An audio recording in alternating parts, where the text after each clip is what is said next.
The only person that you need to be satisfied with, being satisfied with you, is yourself.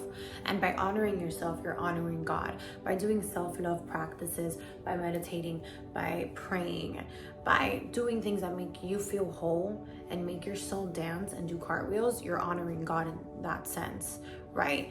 God wants you to be you. He wants you to exude who you are, your personality, and scream it to the rooftops and show everyone, I am me. God made me this way, and I'm so happy God made you in the way that you are. I get to see the gift that is knowing what you're here for, and you get to see the gift of knowing what I'm here for, and we get to share that. You need to be so solid in the knowing of who you are that nothing can faze you. Not praise, not criticism, because if praise fuels you, then criticism is going to kill you. If you allow everything to get to your ego, whether it be hate, whether it be love, you're only going to be driving off of that. That's your fuel. What you think about yourself is actually how it's taken the back seat. God's love is so abundant that you're able to win at the same time that I am, at the same time as everybody else is, right? We're one. We're a collective consciousness. We're all here sharing this earth experience at the same time. Why? Because we chose to. You know how lucky we are to even be seeing the people that we see on a daily basis, to meet the people and walk across the street from them, even just to be in someone else's presence. Like, we all chose to be in this time at this exact point.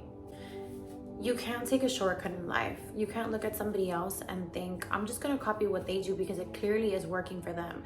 No, you just don't want to put the energy into yourself to discover who you are. And it's normal to be scared to dive into that, because we all have shadows and we all do have a dark part of our soul that we're not completely comfortable with. But I promise you, once you plunge in and just dive into yourself, do the work, do the healing, you can't avoid it. At the end of the day, it comes out in many different forms in your experience, so you might as well do the work. Something very important is to keep insecure people out of your life, and you know who they are. Cut them off.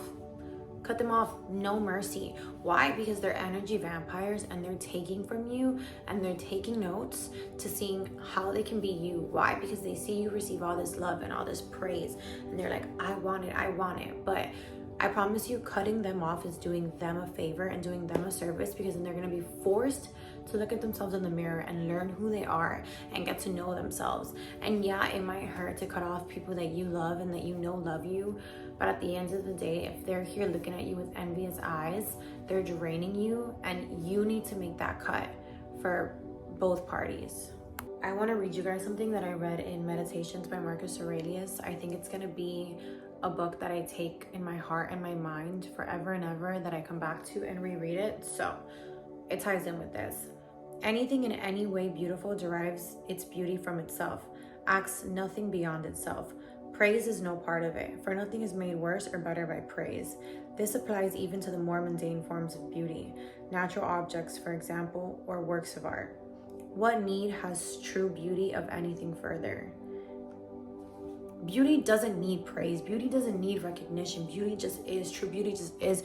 You look at the ocean, and it doesn't need your validation. It doesn't need you to say, this is so precious and gorgeous and beautiful for it to be X, Y, and Z, right? You don't need to look at the sun and be like, wow, the sun looks so luminous today, for the sun to be, right? It just is. And then he finishes this part with, does the emerald lose its beauty for lack of admiration?